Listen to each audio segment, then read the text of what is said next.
තැමිලි තියයි එන්න මහත්තයා රස තැමිලි එන්න ගුණේවා තැමිලි තියයි එන්න මහත්තයා තැමිලි තියයි රසේවා ගුණේවා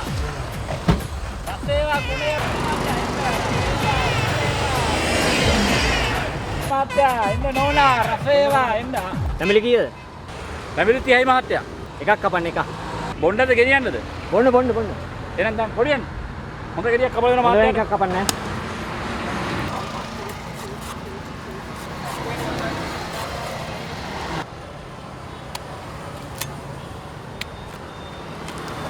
ආමාතියා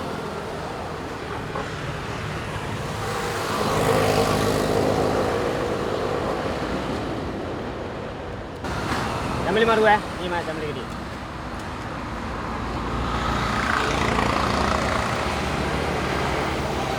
ආමෙන්න. මහත්තයා ඔව්. තව රුපියල් 100ක් දෙන්න 100ක්? මහත්තයෝ තැමිලි ගෙඩිය 150යි ඇයි දැන් තමුසිගේ රුපියල් 30යි කියලානේ.